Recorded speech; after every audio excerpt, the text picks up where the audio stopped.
nessa semana rolou o 13 de maio, dia da abolição da escravatura, dia de celebrar a memória da princesa Isabel, grande heroína do processo abolicionista brasileiro, certo? Mais ou menos, viu?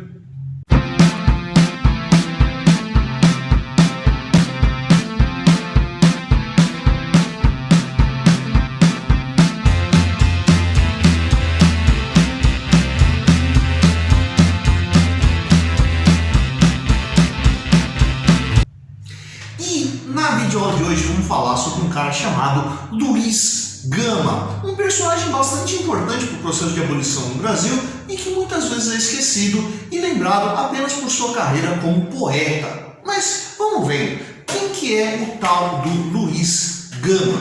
Luiz Gama nasceu no ano de 1830 na cidade de Salvador e ele nasceu filho de uma escrava liberta com um descendente de portugueses. A mãe dele, a gente tem um nome, a mãe dele era uma mulher chamada Luísa Marim, né? E ela, como eu disse, ela era escrava, ela foi liberta, casou-se com um descendente de portugueses, né? Mas ela vivia ali do seu próprio trabalho, ela era quitandeira, né? E ela tinha algumas características bastante curiosas, né? Ela nunca recebeu o batismo e nunca aceitou a doutrina cristã. Muito possivelmente porque ela encarava o cristianismo como um sinal dos escravizadores, né? Um sinal da sociedade que a tinha escravizado, portanto, ela seguiu pagã até o final da sua vida, né? Mas Luísa Marim, né, ela não era simplesmente uma quitandeira, um comerciante pacata, ela chegou a ser presa algumas vezes, justamente por participar ali de planos de insurreições de escravos que nunca chegaram às vias de fato, mas que através das denúncias que ocorreram levaram à prisão dela por algumas vezes e pouco depois acabou sendo libertado. Então, vamos ver, olha o ambiente onde o Luiz Gama nasce, né? Ele nasce filho de uma miscigenação, né? Filho dessa mulher negra que tinha sido escrava em algum momento, né? Com um homem branco, né? Um homem descendente de portugueses, né? Quem que era esse homem, seu pai? Pois é, o Luiz Gama, ele resolveu omitir o nome do pai quando ele escreve ali as suas memórias, quando ele fala de sua mãe e tudo mais, porque ele fala que o pai dele era um cara de origem fidalga, né? Os pais deles tinham uma ascendência bastante importante em Portugal, mas por uma razão na história dele com seu pai, ele resolveu se silenciar quanto ao nome para não manchar a memória do pai. Já vamos falar sobre que evento é esse. Bem, vamos lá. Vamos localizando o Luiz Gama historicamente. Como eu disse, ele nasceu em 1830, coincidentemente, mesmo ano em que o imperador Dom Pedro I assinou um compromisso com a coroa inglesa de pôr fim ao tráfico de escravos. Bom, isso vai se concluir, na verdade, só muito tempo depois, só em 1850, com a Lei Eusébio de Queiroz, mas no ano seguinte, em 1831, ano que Dom Pedro abdica do trono brasileiro e vai para Portugal, esse compromisso público se converteu em lei. Só que não foi muito levado a sério, foi uma lei que foi deixada no canto da Constituição e que na prática não funcionou, né? Infelizmente no Brasil a gente tem isso de lei que não pega, né? Mas essa lei passou a ser ignorada e que o processo vai levar ali mais 20 anos para se tornar prática, né? Bom, mas vamos lá, né? Vamos seguir na história do Luiz Gama, que vai começar a acontecer alguns eventos bastante curiosos ali que vão marcar a história dele. Vamos então para a questão da injúria que ele sofreu do pai e que levou ele a se silenciar quanto ao nome do pai. Quando ele tinha 10 anos, né, portanto lá em 1840, né, ele foi vendido pelo próprio pai como escravo, né? Justamente por isso aí, né, que ele resolveu se silenciar para não manchar a memória da família do pai, como eu disse, uma família de origem fidalga. Ele foi vendido como escravo e foi enviado de Salvador, na Bahia, onde ele nasceu, para São Paulo, né? E quando ele vem para São Paulo, ele vai viver numa casa de uma família, os donos dele, né, que estavam na capital, né, na cidade de São Paulo. Tá? Bom, o Luiz Gama lá, que trabalhou na casa dessa família, serviu como escravo dessa família por 18 anos. Né? Desculpa, por 8 anos. Então, até os 18 anos, ele foi escravo dessa família. Mas nesse transcorrer, né, nesses 8 anos que ele viveu como escravo, ele chegou a conhecer um estudante de direito que morava ali na casa dos seus donos. Né? Isso era até que bastante comum ali, estudantes de direito, muitos que vinham do interior e que iam estudar ali na faculdade do Largo São Francisco, acabavam se hospedando em casas de famílias importantes que ganhavam um troquinho extra aí, com esse acolhimento dessas famílias. E esse estudante de direito ali, né, por alguma razão se afeiçoou ao Luiz Gama e lecionou para ele, ensinou o Luiz Gama a ler e a escrever. Então ele foi alfabetizado aos 17 anos. Né? Luiz Gama aparentemente era um cara bastante inteligente. Né? Então, quando ele foi lá e aprendeu a ler, coisa que era proibida, importante, né? Coisa que era proibida, pela lei era proibido dar instrução a escravo. O escravo não poderia ter qualquer tipo de formação. Mas o Luiz Gama, né, que por um torcer da lei ali, se aproveitou desse estudante de direito que se afeiçoou a ele e aprendeu a ler, e após ter aprendido a ler, ele conseguiu ali procurar documentos e encontrar dados que comprovassem que ele tinha nascido livre. Né? Lembra? A mãe dele era livre. Um dia a mãe dele foi escrava, né, foi liberta, casou-se com um homem livre, né, então ele já nasceu livre. Né? Então, como ele havia nascido livre, ele não poderia receber essa condição de escravidão. Então, um ano depois de ser alfabetizado, ele conseguiu reunir os documentos necessários para provar que a venda dele foi irregular. O que deu certo. Né? Então o Luiz Gama acabou libertando a si próprio. Né? Inclusive, né, os biógrafos dele falam que o primeiro escravo que o Luiz Gama libertou foi ele próprio. Mas não foi uma libertação de um escravo, mas o reparo de uma questão legal. Né? Pela lei, Luiz Gama jamais deveria ter passado pela condição de escravo. Aliás, essa vai ser a marca do Luiz Gama na ação que ele vai promover de combate à escravidão. Lembra, falei, o Luiz Gama ele aprendeu a ler e escrever como estudante da Faculdade de Direito do Largo São Francisco. Após liberto, Luiz Gama começou a frequentar a Faculdade de Direito do Largo São Francisco.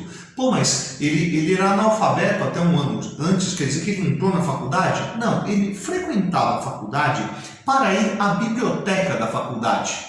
E lá ele passou a se auto-instruir.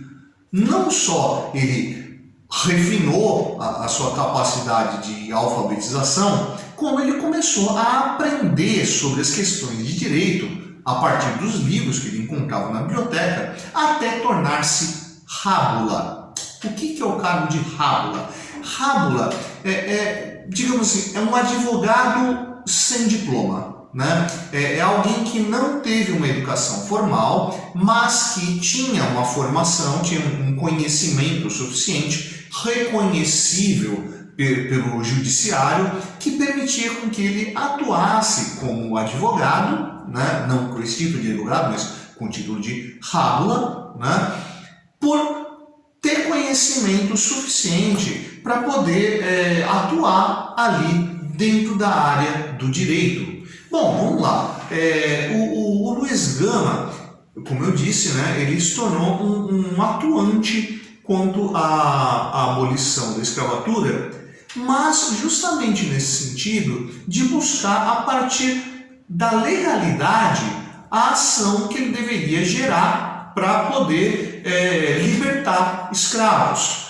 Como no caso dele, ele nasceu livre. Lembra que eu falei lá no começo do vídeo que em 1831, aquele compromisso que o imperador havia feito com a coroa inglesa de abolir com o tráfico negreiro, converteu-se em lei. Então, apoiando-se justamente nisso, o que o Luiz Gama vai fazer? Ele vai começar a pegar aqueles escravos que tinham sido trazidos para o Brasil a partir de 1831 e trazer para a justiça que aquela escravidão era ilegal. Afinal de contas, se o tráfico de escravizados foi proibido, aquele que foi trazido para o Brasil não poderia ser considerado escravo e deveria ter a sua liberdade concedida, né? Vamos lembrando que a vida útil de um escravo era muito curta, né? O trabalho era extremamente penoso e a vida útil dele acabava sendo bastante limitada, né? Então, constantemente você precisava de novas levas de escravos. Ainda mais que o crescimento vegetativo dos escravos costumava ser sempre negativo, né? Sempre morria mais escravo do que nascia escravo. Então, mesmo com essa proibição lá de 1831, continuaram vindo os escravos e o Luiz Gama vai atuar nesse sentido. E pelo que consta aí dos biógrafos do Luiz Gama, ele deve ter conseguido aproximadamente 500 libertações, né? 500 reconhecimentos de que essa condição de escravidão, tá, era contra a lei. Tá? Bom, o Luiz Gama ele não se limitou a simplesmente trabalhar como rábula nesses casos, né? Aliás, ele trabalhou em outros casos, já vamos falar disso aí também. O Luiz Gama, né, como eu disse, um cara bastante inteligente e que com certeza tinha uma boa eloquência, acabou se tornando poeta, né? A partir das leituras que ele fez, né? Ele conseguiu ter todo um refinamento, ele começou a escrever poesias e não só isso, né? Como ele era um cara que escrevia muito bem, ele se converteu em homem de imprensa. Ele era um comentarista político e um comentarista jurídico nos jornais de São Paulo, né? Então, através da imprensa, o Luiz Gama vai começar a atuar para poder criticar a ação do judiciário e a ação do legislativo quanto ao trato com os escravos. E vai mostrar que, principalmente através da justiça, tinha tanto uma má-fé, uma preguiça e um convencimento da condição de escravos, né? que vai fazer vista grossa para a lei, né? Para colaborar com os donos de escravos. Tá? Então, em toda essa crítica que o Luiz Gama vai fazer, ele vai começar a dar argumento para o movimento abolicionista começar a agir dentro da justiça para levar à abolição da escravatura. Vê que lá em 1888, quando a princesa Isabel assina a Lei Áurea, que é só o ponto final do processo. Precisou de todo um movimento político, de todo um movimento ativista, né, que vai levar a essa condição.